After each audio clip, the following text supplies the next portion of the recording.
La verdad que tenemos muchísimos comentarios de agradecimiento, no vamos a poder leer todos porque estaríamos mucho tiempo.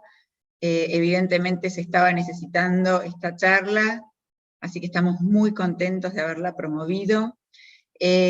Vamos a empezar por la primera pregunta. ¿En cuánto tiempo se vieron los resultados? ¿Cuánto tiempo estiman para los resultados utilizando esta metodología? Yo personalmente voy a dar aquí un aporte. Yo creo que más que con esta metodología en particular, tal como lo hablamos recién, la evidencia actual nos habla un poquitito de la evidencia histórica en términos de los procesos de fortalecimiento muscular. Acá hay que separar fortalecimiento muscular versus potenciación funcional. Pueden ir en conjunto, tal como lo vimos, pero cuando se trabaja en conjunto, la evidencia demuestra que bajo ciertas características los procesos son de 8 semanas. Pero ¿cuáles son esas características? Rendimiento individual del usuario, trabajo al 60, trabajo al 80, sobrecarga, esta progresión, un entrenamiento mínimo de 3 veces por semana. Con eso lo que se ve en todos, se ha replicado en una gran cantidad de metodologías nuevas, esta curva exponencial en las primeras 6 semanas, y en las semanas 7 y 8 baja hacia una meseta, y posteriormente se ha logrado evidenciar que esto permite la respuesta sostenida a largo plazo, que es lo que se llama potenciación a largo plazo, que es una evidencia de plasticidad neuronal también. Y otra pregunta, ¿es necesario instruir primero al paciente? Hay preguntas que se han ido respondiendo durante las charlas, ¿no es cierto? Pero bueno, vamos a cumplir en realizarlas casi todas. Esa pregunta creo que se hizo cuando estaba yo hablando, no sé si, pero sí, es importante instruir al paciente en cómo realizar la maniobra y ahí lo que yo siempre digo es el arte del terapeuta de verificar que esto esté haciéndose de forma correcta eh, para, por un lado, favorecer el objetivo terapéutico, con esto digo con el entrenamiento con el biofeedback y con el electromiografo, por un lado para favorecer que se realice que tenga los efectos deseados y también para evitar que tenga efectos indeseados. Y por eso, por lo menos en lo que nosotros siempre anunciamos es que esto debe ser siempre guiado por un terapeuta, no es la idea que alguien compre esto y se ponga a hacer ejercicios así como, o sea, si alguien quiere comprar solamente para jugar con la lógica y todo eso y conectárselo a un brazo, no hay problema, pero pensando en un objetivo terapéutico, esto tiene que ser sí o sí guiado por un terapeuta.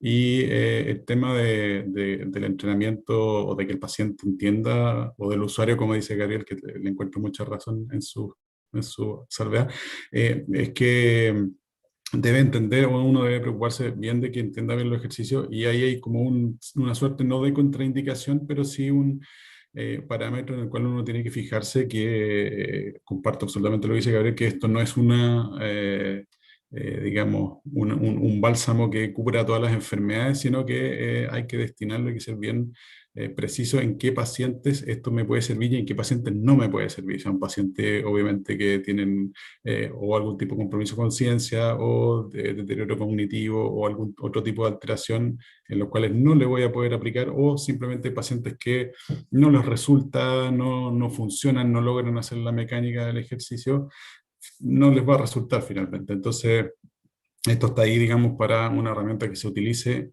como apoyo para los pacientes que sí les puede servir, pero hay que tener claro que hay alguna población de pacientes que esto tal vez no se va a poder aplicar, no por muchas contraindicaciones, sino porque finalmente el paciente no logra entender los ejercicios o hay muchos otros factores. Bien, ahí ya quedó respondida otra pregunta, que era si se podía aplicar en pacientes con demencia o con deterioro cognitivo. Valeria, sí.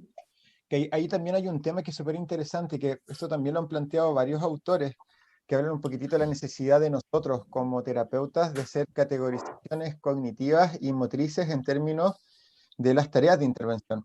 Por ejemplo, nosotros sabemos que hay tareas que motrizmente son más fáciles de hacer que otras. Por ejemplo, la técnica de Shakir es muy simple.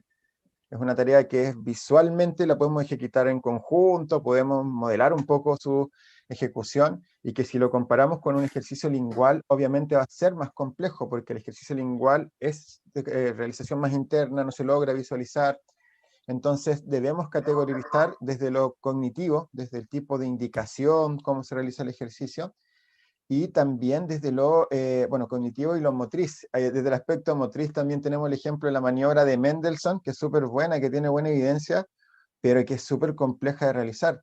De hecho, a nosotros nos ha pasado, no sé si te ha pasado, Gabriel, pero nosotros en los cursos parece que lo vimos, que dar la indicación de elevar la laringe sin tocar, sin palpar, y queda a la mitad del curso ahí haciendo unos gestos medio extraños, porque ni siquiera nosotros, como sujetos sin una patología de base importante, lo puede realizar. Por ende, más allá de cualquier cosa, yo creo que todo se puede ejecutar con el equipo. El equipo, como les comentaba, es súper intuitivo y fácil de utilizar, y es fácil de jugar y facilita mucho el proceso.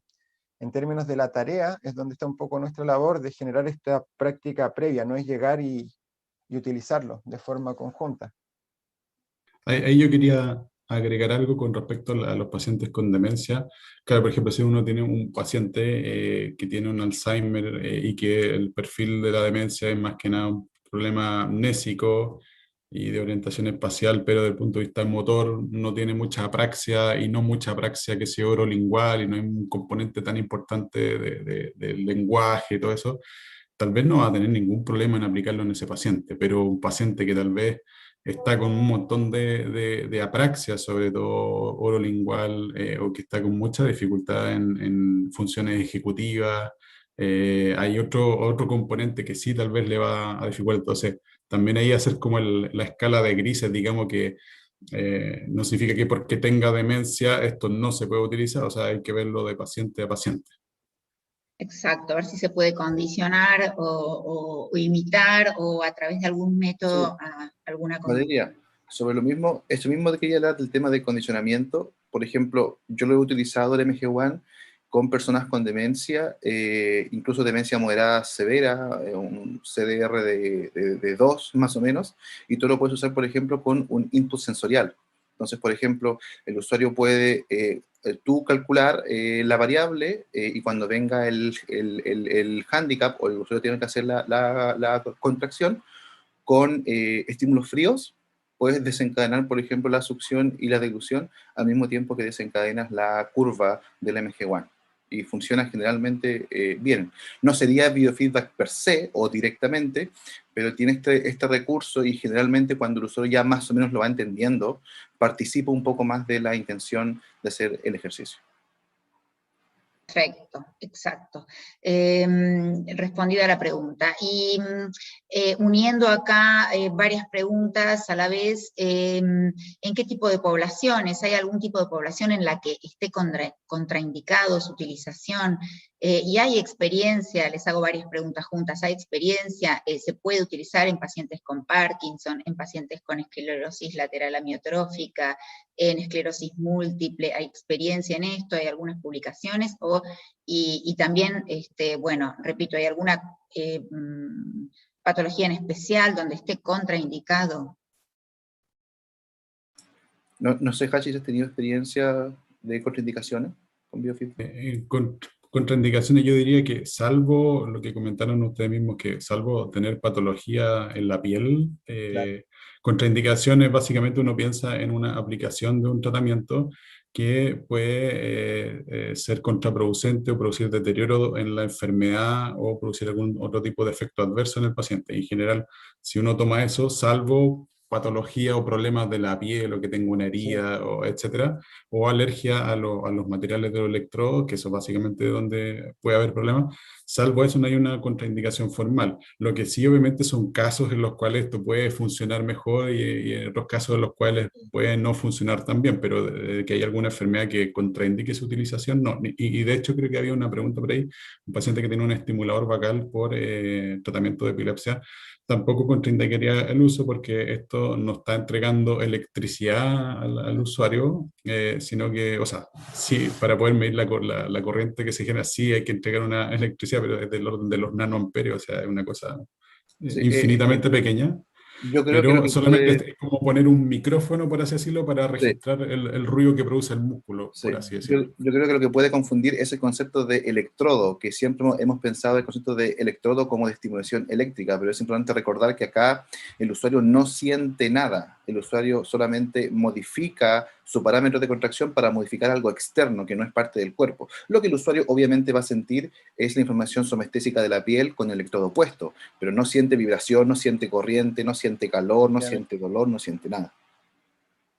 Sí, ahí hay un tema que es interesante porque nosotros lo hemos visto también en el curso, porque nosotros, Hachi, también nos pasa que como somos fono, tampoco estamos tan acostumbrados muchas veces ni a la electroestimulación, ni a electromiografía, ni al uso de equipos, ¿no? Es algo más nuevo. Actualmente tenemos láser terapia incluso. No sé, yo no lo sé ocupar y me llama la atención, pero no tengo mucha información. Tal como lo comentaba Gabriel, acá no es un estímulo de salida y es importante explicarlo porque hay personas que también piensan, ¿cierto? Por desconocimiento, que se genera un estímulo con el electrodo y acá el electrodo no genera nada. El equipo, mucha contraindicación, como dicen, más allá de alguna alteración de la piel, no tiene. Donde podríamos tener la contraindicación es en el uso conjunto con tareas particulares. ¿Por qué? Porque es más la tarea de deglución la que puede tener la contraindicación. Por ejemplo, si tengo, no sé, un usuario que tiene un problema a lo mejor en la ATM y voy a trabajar con el electromiógrafo y una apertura máxima del maxilar inferior, puedo generar molestias, pero el problema no va a ser ni el dispositivo ni la tecnología. El problema va a ser el tipo de ejercicio que yo estoy eligiendo, y eso es importante. Y también otro aspecto que yo encuentro que es importante cuando nos consultan si sirve para patología 1, patología 2, patología 3, etc. Yo creo que más que nada, al tener estas características, lo importante acá, volvemos un poco a lo que hablaba Gabriel de la práctica basada en la evidencia. Conocimiento, conocer nuestras patologías de base, la incidencia sobre el tono muscular, o cuáles son los requerimientos en términos de las tareas, cómo podemos trabajarlo. Un usuario tiene tendencia a una inhibición del tono muscular o se activa si es que presenta hipertonía, qué estrategia servirá más, qué estrategia servirá menos, podemos aplicar un programa de fortalecimiento si tiene hipertono, o mejor aplicamos primero algún tipo de estrategia que tiende a inhibir, a estabilizar. Por ende, yo creo que debiéramos también irlo analizando desde esa perspectiva, de forma conjunta a lo que ya tenemos como requerimiento, que es lo que nos plantea Gabriel, pues, de que se requiere también investigaciones por población, pero también de nuestra parte está este requerimiento de manejo de contenidos de información. Bien, perfecto. ¿Y los resultados, preguntan, se mantienen en el tiempo o, digamos, es necesario hacer refuerzos, sesiones de refuerzo? Depende. Yo creo que depende. Y de nuevo volvemos a la misma pregunta del principio, depende no del equipo, sino que del terapeuta y de cómo estás programando el equipo y de qué tipo de protocolo estás utilizando. Y de nuevo lo mismo, pues, si yo tengo una buena selección de objetivos, dinámicas, de cargas, de progresión, ¿cierto? De repeticiones y de tiempo, esto no debiera requerir una nueva, ¿cierto? Una nueva o un nuevo periodo. Puede ocurrir con algunas alteraciones que sí, que sean de mayor severidad, como este ejemplo que yo di, pues mi paciente tiene un periodo mayor de tiempo, pero es que tiene una alteración tan severa, ¿cierto? Que requiere de eso, o sea, va a ser de esa forma. Pero en general, con una buena selección de parámetros, no se debiera, ¿cierto?, generar tanto requerimiento de, ¿cierto?, periodos de reentrenamiento. Puede ocurrir, eso tal como decíamos, lo hemos visto, pero también va un poco de la mano de esto de que pucha, nosotros tenemos también mucho desconocimiento en términos de planificaciones y programaciones basadas en los principios, en la evidencia del fortalecimiento muscular. Sí, yo creo que más por el lado de eso también. Sí, sobre eso mismo, complementando lo que dice Felipe, es muy importante y algo que Felipe habla muchísimo, que es el conocimiento de la condición de salud base que tiene el usuario. O sea, si el usuario tiene un accidente vascular, generalmente, en general, los pacientes con un accidente vascular o están igual o mejor de su condición. Nunca están, no es una patología en general progresiva. Hay cosas más raras que podrían considerarse así, pero no es un trastorno progresivo. Ahora, si hablamos de un trastorno progresivo, como un TMS mayor, como un síndrome parkinsoniano, obviamente el paciente puede tener en un punto específico un beneficio directo y después de un par de meses, después de un año, después de 5 años, obviamente el trastorno puede progresar y puede volver a aparecer la dificultad. Eso es lógico, pero no tiene que ver tanto con el dispositivo, sino tiene que ver más con conocer la patología de base que yo estoy tratando. O sea, por ejemplo, ELA. él es extremadamente rápido. O sea, hablamos de que el usuario en un año a otro pierde muchas condiciones de salud. Entonces, eso independiente de la estimulación que nosotros hagamos, independiente de la jerarquía, por supuesto que la enfermedad va a priorizar y va a seguir avanzando y va a generar problemas mayores, pero tienen que ver con la condición de salud, no tanto con el dispositivo en sí. Bien, ¿y dónde nos podemos formar? Preguntan, para el uso de la metodología de intervención. Esta pregunta probablemente es para Felipe. Es que Felipe no lo va a decir, pero yo recomiendo que haga los cursos de próstata. yo no tengo ningún conflicto de interés. Yo lo he hecho, conocí a Felipe como alumno y después lo conocí en la interna. Y yo siento que es una muy buena estrategia partir por ahí. Bien, perfecto. Se Sí, necesita... yo puedo, Valeria, agregar algo. Si Sí, quieren, claro. también pueden, nosotros pusimos el mail ahí, también nos pueden escribir y vamos a tratar de ir dejando alguna bibliografía para que lo puedan ir revisando. El tema está, lo que pasa es que yo no se puede formar, el problema es que está en inglés. Nosotros somos un poco malos. Aquí lo que nos cuesta de esto es que nosotros como FOMO hemos descubierto somos malos para el inglés, y yo me incluyo, y para las matemáticas, y esto tiene mucha matemática y mucho inglés, pero se puede y hay mucha información, sobre todo de forma gratuita, leyendo o dirigiéndose a las páginas de las empresas, de IOP Medical, ver los protocolos de intervención, está todo ahí. Por eso les digo, y también lo vuelvo a repetir un poco, el modelo que desarrollamos no es un invento de nosotros, si esto reinterpretamos lo que estaba en equipos para llevarlo a algo un poco más simple, pero esa información está. Y si también vamos a entregar un poco de información, por último en la publicación, la podemos ir dejando también. Muchísimas gracias. Y también preguntan si hace falta un uso de una certificación especial para utilizar el equipo. Entiendo que no. No, para nada, no. No son equipos que impliquen ninguna invasión, ningún uso invasivo. No, y aparte que no tiene esa característica, que no son como los electromiógrafos que se utilizan, por ejemplo, ya si quieres un electromiógrafo para trabajar en investigación, que tienen otras características, ahí probablemente requieras de un mayor manejo y de una certificación. De hecho, acá el equipo es tan simple de utilizar que se lo pasé a mi sobrino que tiene 14 años, lo miró, aprendió, lo programó él y empezó a jugar y ya lo sabía ocupar. El dispositivo se puede usar. Lo que requiere un poco de manejo es lo teórico, lo conceptual de cómo darle esa segunda vuelta. Exacto. ¿Y es eficaz, preguntan, en pacientes pediátricos? Hachi. Sí, ahí ha salido harto esa pregunta del uso en niños, uso en adultos. Y ahí hay algún par de auditores que a los cuales les dije que me escribieran. Les voy a dejar acá escrito en el chat mi correo electrónico para que me envíen un correo y yo ahí les puedo mandar bibliografía específica para población pediátrica, no necesariamente de disfagia, hay varias cosas de parálisis cerebral, de cosas neuromusculoesqueléticas, pero son en población pediátrica. Sí, se ha utilizado mucho la evidencia específica en disfagia para población pediátrica, no la he revisado, ¿ya? Eso no lo he revisado, pero sí he visto otro tipo de evidencia como le decían, parálisis cerebral, enfermedades motoneurona, un montón de otras cosas. Sí, ahí les puedo mandar, les voy a dejar mi correo por el chat para que me escriban y les puedo mandar la bibliografía. Y hay información desde la parte más clínica tiene como buenos resultados. La principal limitante, siempre, y volviendo a lo mismo de recién, la principal limitante que podemos tener es el tema más cognitivo de seguir instrucciones, el tipo de tarea.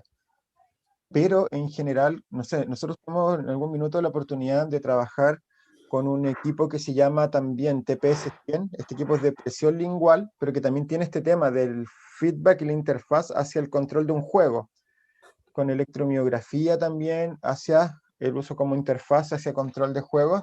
En general para los niños es súper estimulante, entonces es súper interesante cómo podemos, mediante un buen condicionamiento de determinadas tareas, poder generar, ¿cierto?, la intervención, y tiene buen resultado. De hecho, la adherencia es mucho mejor a la intervención si le damos este contexto un poco más lúdico, partiendo de esa base. Por lo menos en mi experiencia fue así. Me tocó por un tiempo trabajar con niños, con parálisis cerebral, algunos también tenían ciertas limitaciones bastante importantes desde lo cognitivo. Algunos seguían instrucciones simples, con otros modificamos las tareas. Por ejemplo, para ocupar un ejercicio que es el setar, que es esta flexión cervical contra resistencia.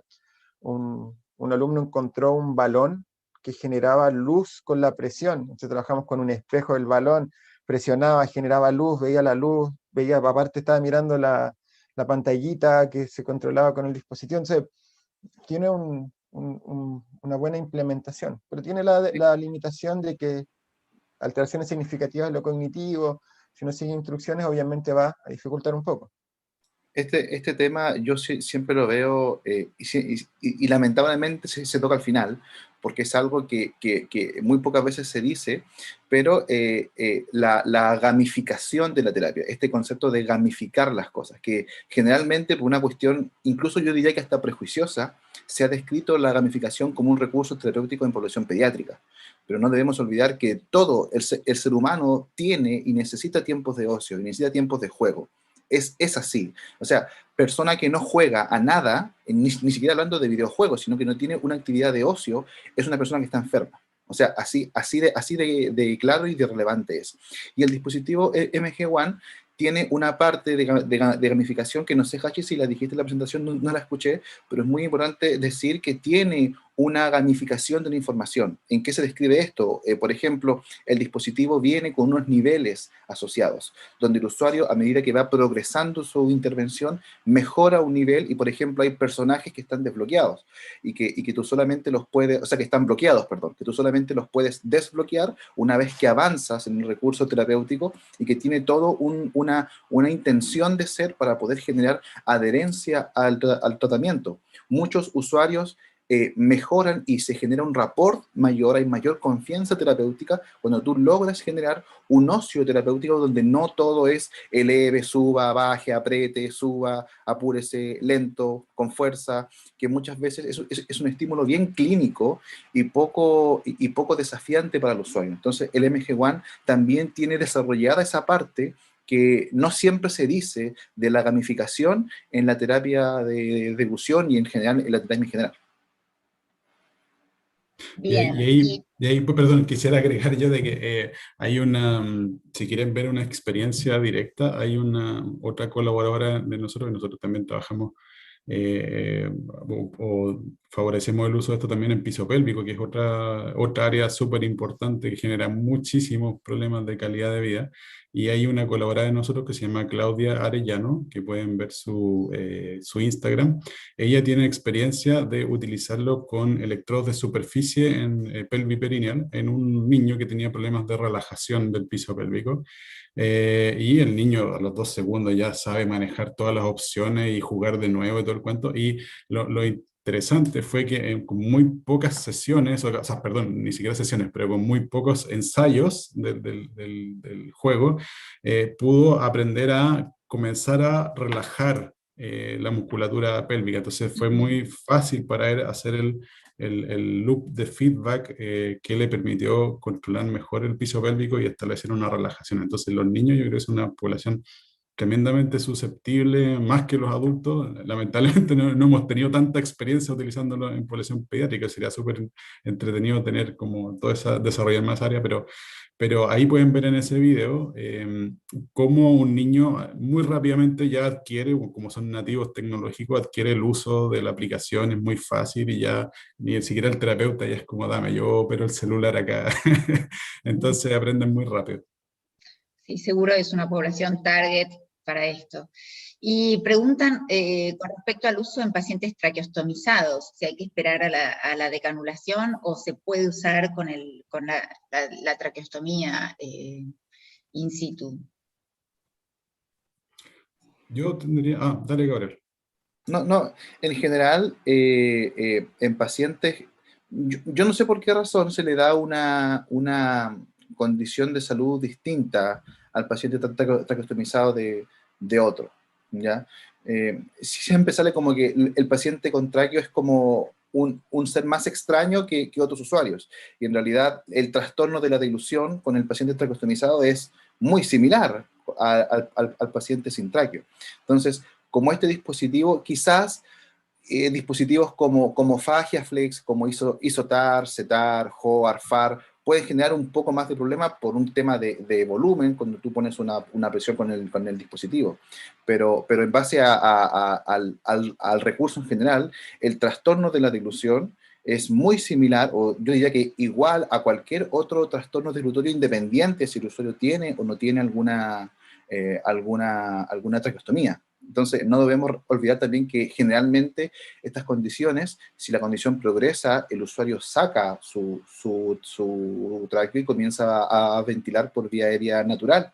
Entonces, en general, yo no prescribo tantas diferencias o algo tan complejo en comparación con un paciente con tráqueo y un paciente sin tráqueo, en general.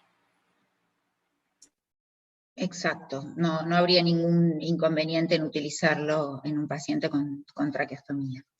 Al igual que, digamos, es solo tener en cuenta la colocación de los electrodos, al igual que en la estimulación neuromuscular. Y después, preguntan acá de los papers, Gabriel, si podías, ¿dónde podían buscar los papers de evidencia? Creo que algo ya dijo Felipe, de biofeedback. Sí, mira, en general yo creo que la verdad que todos nosotros buscamos es PubMed, pero yo destaco mucho el portal de práctica de la hacha. Si ustedes ponen Practice Portal hacha y ponen cualquier condición de salud, que en este caso debería ser disfagia en inglés, tal y cual, les va a aparecer la página de la hacha, y lo bueno que tiene es que separa los papers por brazo o por componente de la práctica basada en la evidencia. O sea, tiene papers para solamente niveles de evidencia, papers solo para guías de práctica clínica y papers solo para preferencias del usuario. Entonces es una muy buena entrada. De ahí yo comenzaría a bajar y comenzaría a ver los autores, los años, comenzaría a jerarquizar la información, porque ahí se te abre un mundo. Pero creo que como un buen inicio podría ser eso para poder comenzar.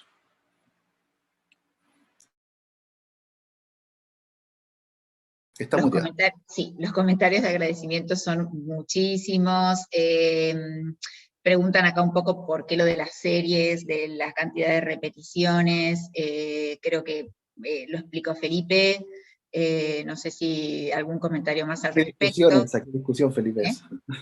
No, es que lo que pasa es que ahí también se genera hartas consultas, porque nosotros, esto para explicarlo un poco, cuando partimos con este trabajo, nos dimos cuenta de que eran tantos principios, y yo me preguntaba, yo siempre soy súper honesto con lo que a mí me pasa, como que cuento mucho, pero lo primero que me cuestioné fue, ¿por qué diablo aprendí que eran 3 sets de 10 repeticiones? Porque no sabía de dónde venía. Yo toda la gente la vi hacer todos los ejercicios, tareas, por ejemplo, de ejercicios de control motor, era un listado de ejercicios y siempre eran 3 sets de 10 repeticiones. Y yo decía, ¿por qué? Y acá tenemos un ejemplo súper bueno de por qué hay que evaluarlos. Nosotros cuando desarrollamos el método, ya llevamos unos 3, 4 años trabajando y lo incluimos ya en los cursos, nos tocó en un país trabajar con 2 alumnas, misma contextura física, bastante similares, misma edad, sin patologías de base, es casi todo igual. La única diferencia era que una tenía más músculos que la otra porque una era deportista profesional de CrossFit. Entonces, ¿qué ocurrió con ella? En un ejercicio lingual isométrico, en presión lingual contra el paladar, esta alumna, yo en mi mejor momento, así haciendo cursos todo el tiempo, lograba con suerte hacer 35 segundos sostenidos de lingual isométrico, con suerte. Esta chica que hacía CrossFit hacía 190 o 200 segundos a presión máxima de presión lingual contra el paladar, versus su compañera que hacía 20. ¿Por qué es un buen ejemplo? Porque esto no refleja que una o la otra tenga una patología, sino que refleja que ambas tienen su propio rendimiento. Por ende, se ve reflejado la necesidad de que cada sujeto tenga una evaluación de su 100%. Eso es lo primero. Ahora, ¿qué fue interesante en esto? Mi respuesta a mi propia inquietud de las 3 series de 10 repeticiones fue, primero, hoy en día no se trabaja con series, no se recomienda trabajar en bloque, hacer 3 series de un mismo ejercicio, no, se trabaja con uno. Y ojalá con distintos ejercicios. Entonces yo hago una serie, pero de ejercicios distintos, a lo mejor para el mismo objetivo. Y en términos de las repeticiones, se recomienda evaluar las repeticiones. ¿Por qué? Vamos al ejemplo de esta chica. La alumna que hizo 190 segundos, cuando nosotros evaluamos cuántas veces podía repetirlo, solamente pudo repetir 3 veces. Y en la cuarta ya tuvo una molestia, casi como esa sensación de una contractura, pero a nivel suprayoideo. Wow, eso ya fue buena referencia. La segunda alumna, que hizo 20 segundos, logró repetir 13 veces. Y en la 14 no tuvo un dolor, molestia, sino que ya sentía que estaba muy fatigada.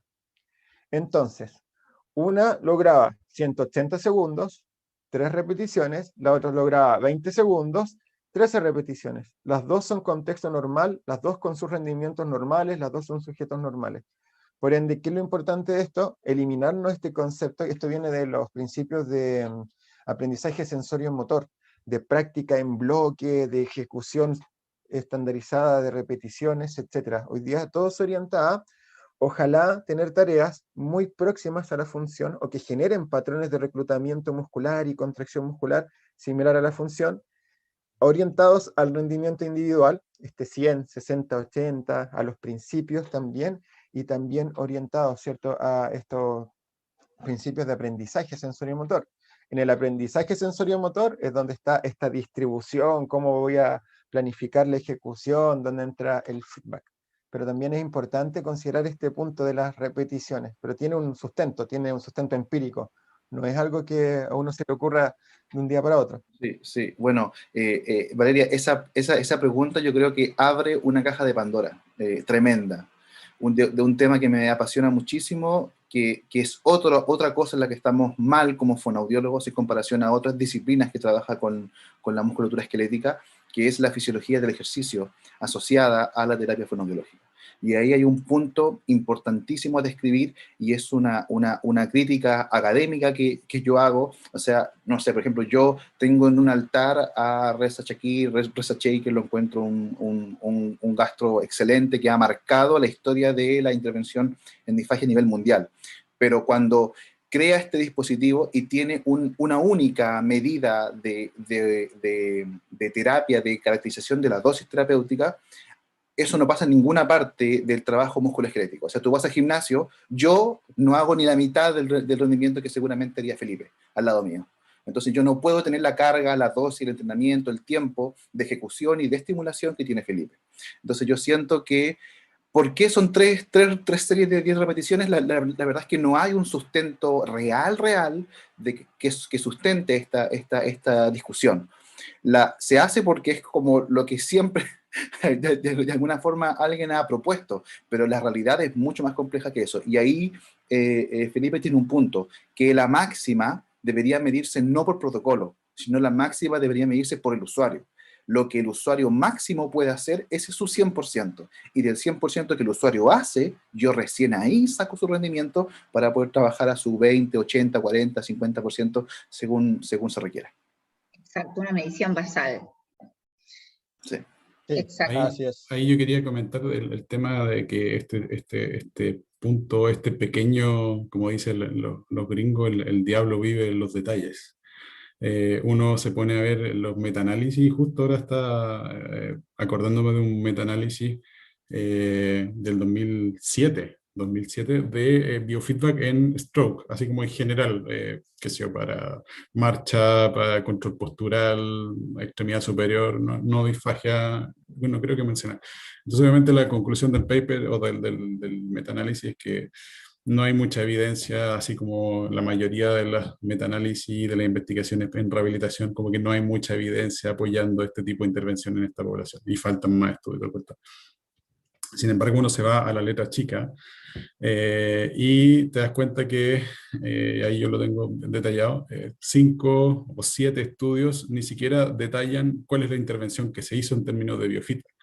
Ni siquiera dicen se utilizaron tantas sesiones de tanta duración a la semana, y hay otros que tienen la heterogeneidad de las intervenciones: 15 minutos 2 veces a la semana, 45 minutos una vez a la semana o una sesión semanal. Entonces, uno ahí tiene que hacerse la pregunta, y esto va en línea con lo que dicen los chicos, y que aplica no solamente para todo lo de biofeedback, sino también para todo el resto de la rehabilitación, ¿cuál es la curva de dosis y respuesta en rehabilitación para una determinada intervención? O sea, yo no puedo, y este es el ejemplo que siempre doy, no puedo decir que si le estoy dando paracetamol 10 miligramos a un paciente y no se le pasa el dolor de cabeza o el dolor de garganta, no puedo decir que el paracetamol no sirve. Y eso que parece súper obvio para la farmacología no es nada de obvio, parece que no es tan obvio para la cosa de rehabilitación. Estamos contentándonos con dar una sesión al día, 2 sesiones o X sesiones al día, que no tenemos cómo calcular una curva de dosis-respuesta. Entonces, ¿cómo decimos, bueno, esa intervención que estoy realizando tiene un efecto? ¿Esos equivalen a 10 miligramos de paracetamol cuando el paciente en verdad necesita 100 o necesita 500 o necesita 1000 miligramos de paracetamol? Entonces, hacer el traslape, digamos, o la interpolación de esa información hacia rehabilitación no es nada fácil y hay poca información de eso. O sea, hay trabajos que han evaluado cuál es el efecto de la dosis en rehabilitación. La mayoría dice que hay por lo menos un efecto moderado de la dosis, pero cuando uno va a intervenir, ¿en base a qué elige la carga de intervención? Y sería una pregunta más, creo que esta es para Felipe, sería, bueno, para todos, ¿no? ¿Sería posible aplicar NMD con la electromiografía de superficie que aporta el VitalStim? Bueno, sí, es clara esta respuesta, no sé quién la quiere.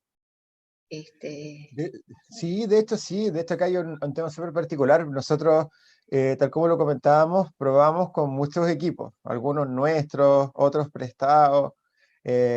En general los equipos VitalStim, hay otro equipo que a mí me gusta más, que me gusta el equipo de Guardian Way, de SpectraMed de Estados Unidos, pero es por un tema que son más innovadores. Por ejemplo, cuando VitalStim tenía su primer modelo, era como la solución al trastorno de ilusión, los otros equipos estaban malos, The Guardian tenía un modelo súper tranquilo, bien trabajado en la evidencia y que hoy en día sustenta el trabajo, lo que conocemos hoy día como NMS en electroestimulación, en lo que nos postulaba The Guardian en el fines de los 90 y no VitalStim. Ellos son los primeros que sacaron un electromiógrafo acompañando un electroestimulador. Ahora, ¿qué es lo que nosotros hemos visto? Algunos dispositivos utilizan, y no solo estos dos, sino que hay otros dispositivos de electroestimulación que utilizan el electromiógrafo como un disparador de la electroestimulación para una electroestimulación funcional. ¿Qué es lo que hacen? Primero tú deglutes, miden tu nivel máximo, ¿cierto? Con el electromiógrafo, y después se programa el electromiógrafo para que en una medición un poquitito más bajita, en un valor un poco más bajo, al llegar a ese punto, se activa el electroestimulador. Eso es una de las cosas que digo. Ahora, el otro componente que traen anexos es que el equipo de Guardian, el equipo VitalStim, al parecer ahora traen una interfaz similar a la que tiene el equipo MG1, que permiten estos juegos. Si tú tienes electromiógrafo, tienes juego, tienes gráfico, tienes lo que sea, tú puedes ocupar las metodologías como la metodología NMD u otras para utilizarlo. En realidad le estás dando el uso al biofeedback, ¿sí? Necesito simplemente poder ver el personaje y a lo mejor el tiempo. ¿Qué nos pasó con algunos dispositivos? Algunos dispositivos tienen el juego, pero no permiten regular, por ejemplo, los obstáculos. A mí me parece súper, aquí no voy a hablar tanto de marcas, porque ya estamos haciendo como crítica al dispositivo en sí. Pero hay dispositivos que cuestan más de $10.000 que tienen el juego, que tú puedes interactuar con el juego, pero en ningún minuto se le ocurrió poder regular el tiempo del obstáculo, que es algo que tenemos con este dispositivo, con el MG1, y que es súper importante, como lo vimos en el caso del modelo. ¿Qué es lo que nosotros hacemos? Buscamos, incluso con gráficos. Hay algunos que te entregan solo un gráfico, último con un reloj, tú le das la señal para que mantenga, ¿cierto?, se mantenga arriba durante un tiempo determinado. Así que con el VitalStim, con el equipo de Guardian, con el equipo MG1, mostramos este equipo, el equipo móvil, y tenemos otros electromiógrafos, también se puede utilizar. Y también lo hemos visto con algunos colegas que tienen acceso a electromiógrafos mucho más complejos, ¿cierto?, que se dedican a investigación, que también lo han aplicado, así que no habría problema. Si lo importante acá es tener la visualización. Perfecto. Y bueno, siguen haciendo algunas preguntas más con respecto a contraindicaciones, que creo que ya se aclararon todas: pacientes con marcapasos, fatiga muscular, Parkinson de vuelta, con estimulación cerebral profunda, creo que es eso, GBS, ¿no? pacientes con bruxismo, si afectaría los músculos, o que se pudieran tensar aún más. Bueno, recordemos que estamos midiendo, ¿no? Entonces no tendríamos contraindicaciones con ningún tipo de patología. Si el dispositivo, acá una pregunta súper importante, ¿ofrece informe electromiográfico? Preguntan. Lo que ofrece el dispositivo, dependiendo de las aplicaciones, como hay dos aplicaciones, tienen distintos roles. Una de las aplicaciones funciona como una especie de osciloscopio que te permite mirar la señal electromiográfica en tiempo real, y además esa misma aplicación te permite registrar la señal en el teléfono. Entonces te guarda un archivo con la señal electromiográfica, ¿ya? Entonces, de esa manera, si quieren hacer algún análisis de la señal misma, esa la pueden obtener con la aplicación que se llama EMG One Signal, que está como especie de osciloscopio. La otra aplicación, la que es de juego, envía un informe al servidor, y eso mantiene un registro, un histórico de las sesiones realizadas, ¿ya? Y también presenta un informe gráfico de los puntajes obtenidos en cada sesión, de los obstáculos con los cuales se colisionó el pajarito y todas esas cosas.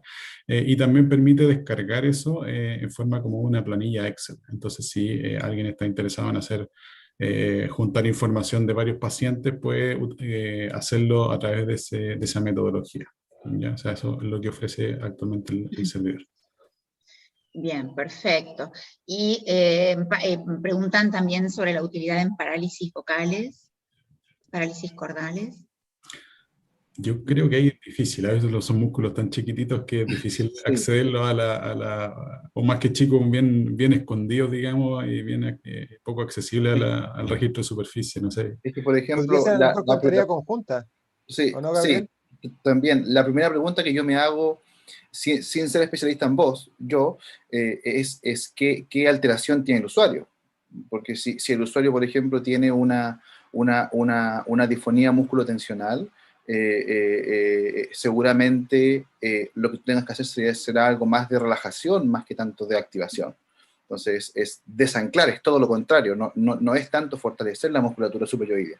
Ahora, en parálisis vocal, principalmente lo que hay es esta voz soplada, es como lo más típico que ocurre, donde el paciente siente tener una voz de menor intensidad, con más soplo, puede haber mayor ronquera.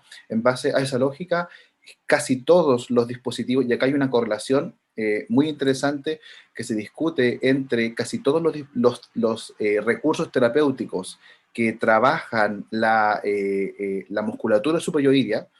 Todos los que hemos hablado y muchos otros más se dedican principalmente a la contracción a la contracción suprayoidea, por ende se dedican al anclaje laríngeo, o sea, la laringe sube y se adelanta siempre cuando tú haces un trabajo suprayoideo. Entonces, en base a esa lógica, podría contribuir de alguna forma, pero este dispositivo específico yo lo veo más orientado al trabajo muscular directo, más que a una función específica, sino al trabajo muscular de movimiento, de mover la estructura para que genere la función. Lo veo más dedicado, por ejemplo, en deglución, en motricidad orofacial, en parálisis facial puede ser muy, muy interesante. En bruxismo depende, yo creo que en bruxismo es todo lo contrario. En bruxismo lo que se necesita es detonificar, es bajar la carga, es generar una descontracción. Entonces, en ese caso, fortalecer la función sería contraproducente para la dificultad que está teniendo. Excelente.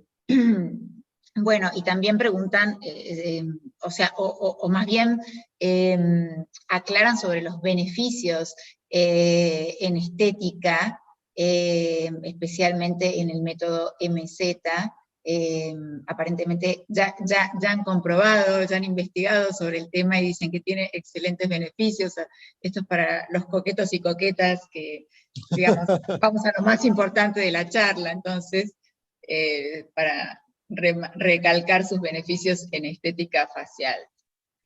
que no sé, no creo que ustedes lo hayan probado. No sé si Hachi lo conoce, pero Hachi, hay un área de la fonoaudiología que se llama fonoaudiología estética, que hay una fono que trabaja mucho eso, que es Magda Sorcela. Magda Sorcela. Sí, y ha generado todo un sistema de intervención con un fin estético, la fonoaudiología a través de los músculos faciales. Yo ahí me declaro incompetente, no sé nada de esa área, pero genial que ella ha salido... A simple vista, dices tú, no hay mucho entre los tres, no somos uno, pero son cosas que pasan. Muy bien, vamos a tener que empezar a aplicarlo entonces.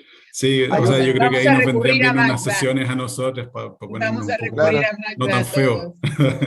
No, mira, hay una especificación ahí, yo por lo menos yo conozco a Magda, tuve la oportunidad de organizar sus cursos acá en Chile y conozco un poco cómo funciona su metodología. Sé que tiene harto y tiene mucho de uso de estrategias de intervención neuromuscular, de trabajo también con ejercicios, entonces visto desde ese punto de vista, si es que esta área, esta rama que va de la mano de la fonoaudiología estética, que tiene que ver con este entrenamiento, de nuevo volvemos a entrar a los programas de fortalecimiento muscular, a cómo vamos a aplicarlos, a las dosis, y es en ese sentido que esas tareas podrían verse muy beneficiadas del uso de electromiografía, así que por eso yo creo que tiene un buen resultado. Utiliza también harto ejercicio y también algunos dispositivos como vibración, también algunos dispositivos de estimulación facial. Por eso yo sé que esta parte de ejercicios sí podría verse... Obviamente yo nunca lo utilicé, pero que me perdone Magda, ya sabe. Me quiero mucho, buena onda, pero no me dio para tanto el tiempo. Perfecto, bueno. Y